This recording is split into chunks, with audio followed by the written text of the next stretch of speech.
The eviction notice was taped to the front door with ordinary masking tape. Margaret Elise Calloway, 71 years old, stood on the porch of the house she had lived in for 34 years and stared at that piece of paper like it was written in a language she had never been taught. The morning air smelled of rain and wet clay. A crow sat on the mailbox post, perfectly still, watching her. She didn't cry. Not yet. She had spent the last of her retirement savings, $112,000, on what a very charming man named Derek Hollins had called a guaranteed investment opportunity in sustainable timber development. Derek had worn a blue blazer and carried a leather briefcase and had reminded Margaret, in some distant way, of her son-in-law. He smiled the same way. Like he already knew the answer to every question you hadn't asked yet. Derek Hollins no longer existed. Not the phone number. Not the business address. Not the company name. Gone, as cleanly as smoke. And now the bank, which had been patient, truly, had run out of patience. Margaret folded the eviction notice carefully, the way her mother had taught her to fold laundry. Precise. Methodical. Like chaos could be contained if you just folded it neatly enough. She sat down on the porch step. The crow flew away. And somewhere deep inside the chest of this 71-year-old woman, something that should have broken, didn't. Not completely. Because she still had one thing left. Her mother's orchard. The orchard had been sitting idle for 11 years.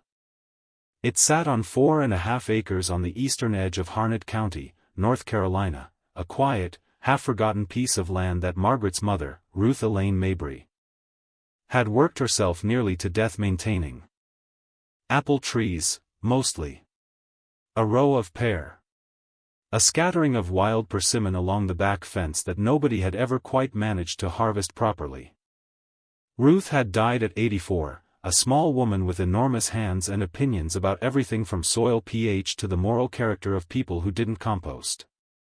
Margaret had inherited the land. She had paid the property taxes faithfully every year, but she hadn't really done anything with it. Her life was in Raleigh. Her daughter, Cassie, lived 20 minutes away. Her routines were set. The orchard was one of those things that people call an asset, but treat like a memory. After the scam, after the eviction. After the 3 weeks she spent sleeping on Cassie's pull-out sofa with a suitcase of clothes and her mother's old Bible, after all of that, the orchard was the only thing she owned outright. Cassie's husband, Joel, was kind enough not to say anything unkind directly, but Margaret could feel it in the apartment. That particular tension that lives in the walls of a space that has become too small for the number of people trying to be gracious inside it. Cassie would make coffee in the morning and talk too brightly about things that didn't matter. Joel would leave for work earlier than necessary. Margaret understood. She had been independent her entire adult life. A retired school librarian. A woman who drove herself to doctor's appointments and assembled her own bookshelves and never, not once, asked anyone for more than she absolutely needed. Now she needed everything. "Mama," Cassie said one evening, sitting beside her on the pull-out sofa after Joel had gone to bed, "we could sell the orchard land. Get you into something stable. A small apartment, no." Margaret said it before she knew she was going to. Cassie paused. "It's just sitting there. Your grandmother worked that land for 40 years. Grandma Ruth is gone. The land isn't." There was a silence between them, not an angry one. But the kind that holds two people's different understandings of the same loss. Margaret looked at her hands in her lap. 71 years old. Hands that had spent decades shelving books, raising a daughter alone after a divorce at 42, managing everything that needed managing. She thought about Derek Hollins and his blue blazer and felt something cold and ugly move through her stomach. She had trusted him. That was the wound beneath the wound. Not the money. The trust. She had trusted him the way she had trusted a lot of things in her life, institutions, systems. The idea that a person who looked reasonable and spoke with confidence probably was reasonable and confident. She had spent her whole life being careful, and one afternoon in a conference room with 2 nice chairs had undone 30 years of careful. She was not going to sell her mother's orchard. She was going to go there. She didn't know exactly why. It wasn't a plan. It was more like the way a compass needle moves, not because it decides to, but because something pulls it. Margaret arrived at the orchard on a Tuesday morning in late September with a duffel bag, a sleeping bag she'd borrowed from Cassie, and a box of canned goods. The old farmhouse at the edge of the property, a 2-room structure her mother had called the cottage, with a certain romance that it didn't entirely deserve, was still standing. Which surprised her. The interior smelled like wood rot and dried lavender and something else she couldn't name. Her mother's presence was still there. Not ghostly. More like the particular way a room holds the habits of the person who lived in it longest. Margaret spent the first 2 days simply cleaning. It was the only thing she knew to do when a situation felt impossible. You started with what was in front of you and you made it manageable. On the 3rd morning, she walked the orchard rows. The trees were neglected but not dead. That surprised her too. 11 years of minimal care, and most of them were still standing, still carrying the ghost shapes of what they had once been. Apple trees are stubborn that way, she would later learn. They want to live. They need guidance more than they need rescue. She walked until she reached the back of the property, past the persimmon trees, to a section she had never paid much attention to, a low area near an old stone wall that marked the property line. The wall was covered in moss. The ground was softer there, darker. Water collected in a low depression after rain. She noticed, tucked against the base of the stone wall, something her eye almost passed over entirely. A wooden box. Or rather, what remained of one. The wood had darkened with age and moisture, but it had been built by someone who knew what they were doing, dovetail joints, sealed with something that had held remarkably well. It was half buried in the soft earth. A corner of it was visible because the recent rains had shifted the soil slightly. Margaret stood there for a long moment. She was not a superstitious woman. She did not believe in signs or mystical messages or the universe delivering gifts wrapped in convenient metaphors. She believed in cause and effect and the Dewey Decimal System. But she knelt down in the mud and dug that box out with her bare hands anyway. Inside, protected by what turned out to be an old oilcloth wrapping, she found 3 things. A hand-drawn map of the orchard property, much more detailed than anything she had ever seen, a collection of handwritten notebooks bound with twine. And a single sealed envelope with her name written on it in her mother's handwriting. Margaret Elise. Not Maggie. Not Mama's girl. Her full name, the way Ruth only used it when something was serious. Margaret sat in the mud at the base of the old stone wall and held the envelope for a very long time before she opened it. The letter was 4 pages long. Ruth Mabry had written it in the winter of 2009, 4 years before she died. The handwriting was steady. Ruth had been in good health then. She had planned this, planned for the possibility that Margaret might one day need what the orchard could give. You were always the one who valued security, Ruth had written. Which is why I never told you how much could be found in something that looks like chaos. The orchard is not just trees, Maggie. It never was just trees. Your grandfather was a man who understood the land the way some men understand music, by feel. He built something here that doesn't look like much from the outside. But you have to go looking for it properly. The map was the key. Ruth had marked water sources, soil gradients, the locations of trees she had grafted herself with heritage varieties that weren't sold commercially, drainage patterns. And something Margaret didn't immediately understand, a series of numbered circles spread across the southern quadrant of the property with a notation that read, "Test the soil here. Have it tested by someone who knows what they're looking at." The notebooks were 40 years of her mother's agricultural observations. Temperature logs. Rainfall notes. Pest cycles. Graft success rates. Yield records. The kind of knowledge that doesn't exist in any textbook because it can only come from watching one specific piece of land through every season for decades. Margaret read through the night with a flashlight when the cottage's single lamp wasn't enough. By morning, she had not become certain. Certainty was not what she felt. What she felt was something more like, I owe it to her to find out what she was pointing at. She started with the soil testing. It took her 2 weeks to find a legitimate agricultural extension office and another week of phone calls and transportation arrangements. She didn't have a working car. Only the old truck on the property that needed a battery, before she got the right people out to the orchard.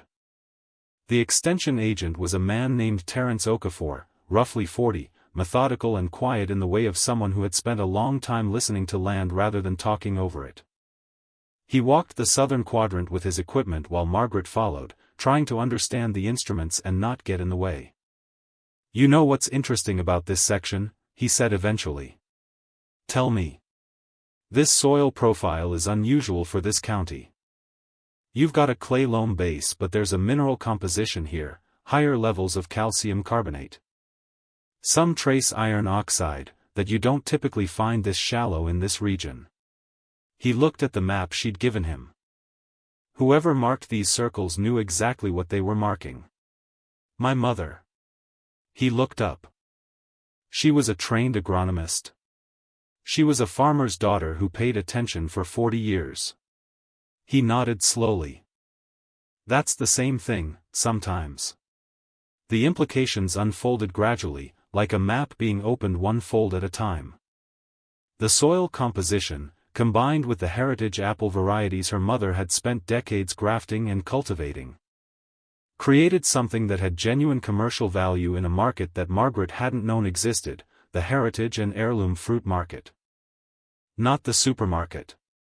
The specialty market, artisan cideries, farm-to-table restaurants, preservationists, orchardists looking for heritage rootstock. A world of buyers looking for exactly the kinds of varieties that large commercial agriculture had spent 60 years eliminating. But understanding this and doing something about it were two entirely different continents. Margaret spent the next 2 months making mistakes. This is the part that doesn't get talked about enough, the embarrassing, exhausting, humbling series of mistakes that happen between understanding an opportunity and actually being capable of doing anything with it. She contacted a cidery in Asheville that expressed genuine interest and then failed to properly document the varieties she had, so the conversation stalled. She arranged a meeting with a farm-to-table restaurant supplier and showed up without samples because she hadn't yet harvested anything properly. She tried to rehabilitate 3 trees herself using techniques she'd read about online and ended up cutting one of them in a way that Terence, when he came back to check on her, said would cost the tree 2 seasons of recovery. You're doing too much at once, he said. I don't have the luxury of going slowly. Ma'am. He said it gently but directly. You're 71 years old and you're trying to single-handedly rehabilitate a neglected orchard on the basis of notes your mother left you. Going slowly isn't a luxury. It's the only thing that's going to work. She went back to the cottage that evening and sat at the old kitchen table and cried for the first time since the eviction notice. Not about the orchard. About everything. About Derek Hollins and his blue blazer. About the pull-out sofa and Cassie's careful brightness and Joel leaving early. About being 71 years old and starting from a ground floor that was actually a basement. About her mother, whom she missed with a specific, daily kind of ache that never quite settled into the background. She cried for a long time. And then she washed her face and opened the notebook to a page her mother had written in October of 1998, "The worst thing a person can do to a tree is panic. They feel it. Slow down. Ask the tree what it needs. It will tell you if you get quiet enough." Margaret almost smiled. Get quiet enough. Ruth Mabry's solution to everything. She decided to stop trying to do everything simultaneously and pick one thing. One tree. One variety. One potential buyer. One relationship worth building properly. She chose the variety her mother had starred in the notebooks 3 separate times, an apple called the Newtown Pippin, one of the oldest American apple varieties, used historically for cider. Beloved by Thomas Jefferson, practically extinct in commercial agriculture. Her mother had 12 of them along the orchard's south-facing slope, carefully grafted and maintained. She started there. The moment didn't arrive like a thunderclap. It arrived like the specific quality of morning light in October, when the angle changes and suddenly everything in the orchard looks slightly different than it did the day before, more defined. More real, more like itself. Margaret had been corresponding by email. Cassie had set her up with a tablet, with a woman named Sylvie Marchand, who ran a small but well-regarded cidery in the Yadkin Valley. Sylvie had initially responded to Margaret's inquiry with polite interest and the kind of professional caution that people use when they suspect something is too good to be true. The cider world, like many specialty agricultural worlds, had been burned by suppliers who overpromised and underdelivered. So Margaret did something that ended up being more powerful than any sales pitch. She sent Sylvie her mother's notebooks. Not copies. The actual notebooks, with a handwritten note explaining what they were and where they had come from. She told Sylvie about Ruth. About the 40 years of observation. About the soil composition and the grafting records and the detailed yield notes for the Newtown Pippin specifically.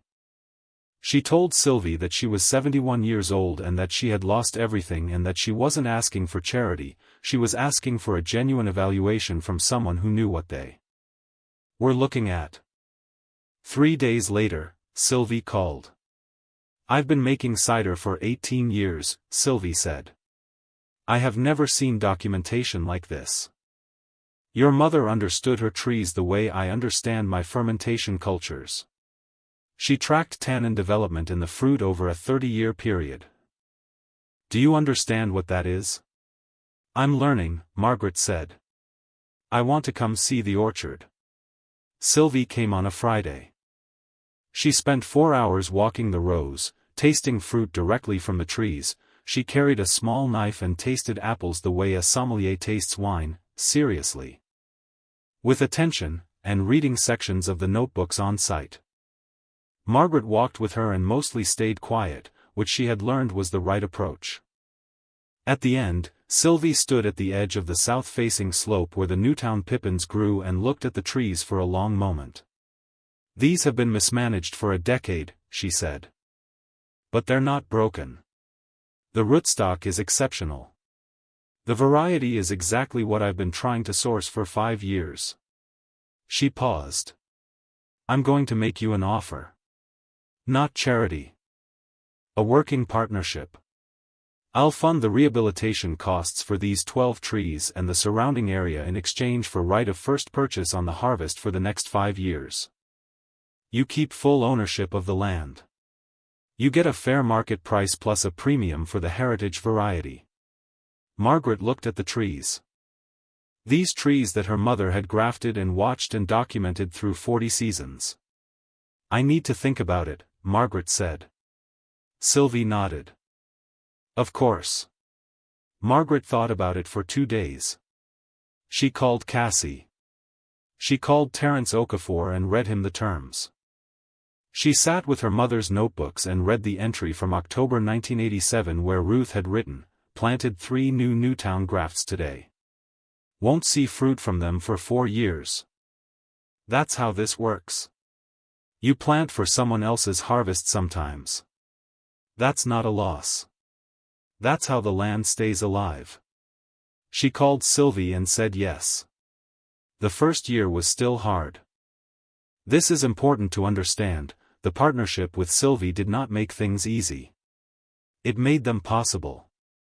Those are not the same thing. Margaret learned to prune properly, working alongside a retired orchardist named Calvin that Terence connected her with. Calvin was 76 and had the kind of patience with plants that most people only have with beloved grandchildren. He didn't rush her. He showed her things and then watched her try them and corrected her without making her feel corrected. She learned that apple tree rehabilitation is work measured in seasons, not weeks. She learned the difference between a water sprout and a fruiting spur. She learned how to read a tree's canopy the way her mother's notebooks had described, not just with her eyes but with the whole of her attention. She also discovered something about herself that she hadn't expected. She was good at this. Not the physical labor, her body had limits that she respected and worked around. But the intellectual work of it. The observation. The record-keeping. The synthesis of her mother's decades of data with current knowledge and her own daily notes. The librarian in her turned out to be exactly what the orchard needed. She created a system. She organized the information. She cross-referenced Ruth's observations with contemporary horticultural research and found patterns that even Terence found interesting. "You're doing what your mother did," he told her one afternoon. "Just with a tablet instead of a notebook." Margaret looked up from her notes. "Am I? Building a picture of this land that nobody else has. That's the most valuable thing you can give the next person who works this orchard." She hadn't thought about the next person. She began to think about it. The money from the Sylvie partnership, modest at first, improving as the trees came back into full production, was enough to make the cottage genuinely livable. She added a small bathroom, repaired the roof, installed a wood stove that heated the space properly through winter. It was not a comfortable life in the way that her Raleigh house had been comfortable. It was something else. Something that required more of her and gave back more than she'd put in. Cassie came to visit in March of the second year and stood in the orchard on a cold afternoon and was quietly astonished. "You look different," Cassie said. "Different how?" Cassie thought about it for a long time. "Like someone who knows what they're doing." Margaret laughed, genuinely, from somewhere real. "I'm learning." "That's different. For you, that's the same thing." The legal situation with Derek Hollins had not resolved. Probably it never would, fully. He was the type who existed in the gaps between jurisdictions and categories and the limits of what investigators were willing to pursue when the amount, though devastating to an individual, was small in the context of financial crime. A detective she had spoken with early on had been honest with her. "I'm sorry. We may find him. We may not. We'll try." She had stopped waiting. This wasn't surrender.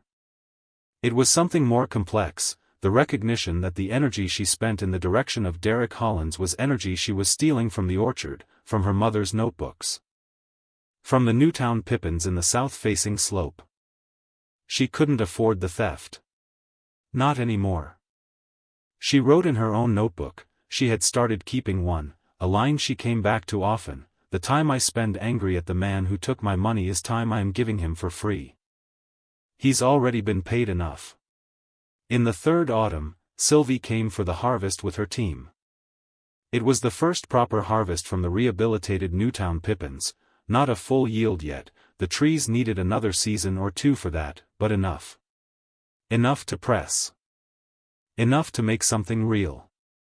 After the harvest, Sylvie sat with Margaret at the kitchen table in the cottage and they opened a bottle of a previous year cider, not made from this orchard's apples. That was still coming, and drank it slowly, and talked. "I want to show you something," Sylvie said. She opened her laptop. On the screen was a publication, a letter, actually, from a Heritage Fruit Preservation Society in Virginia. Sylvie had submitted Ruth's documentation, with Margaret's permission, as part of a submission to the National Heritage Apple Registry. "Your mother's grafting records," Sylvie said.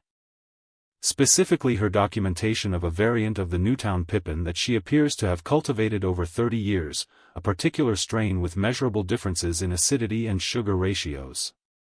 "From the standard variety, Sylvie." Margaret put her glass down. "What are you telling me?"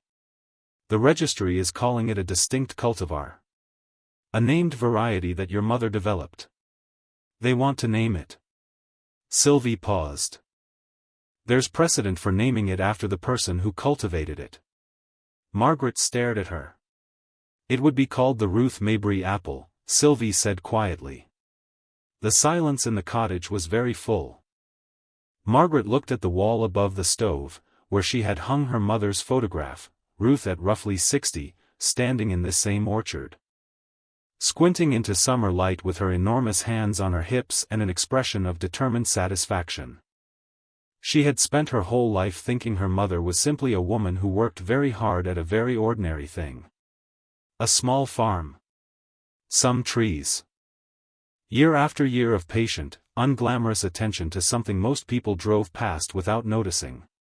But Ruth hadn't been maintaining an orchard. She had been creating something. Quietly, without telling anyone, without seeking recognition, across 40 years of daily work, she had been shaping a living thing into something new. Something that had her fingerprints on it at the genetic level. Something that would now carry her name into futures she would never see.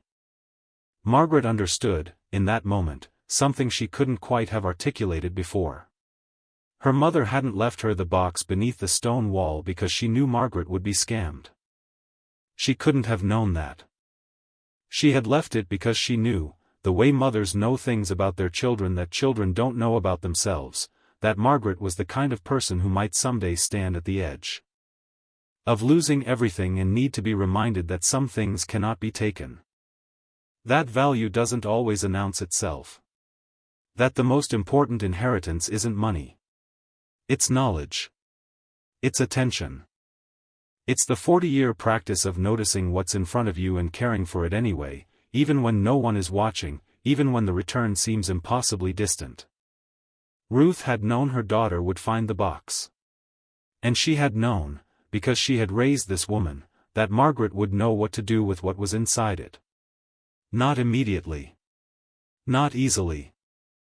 But eventually. With enough quiet.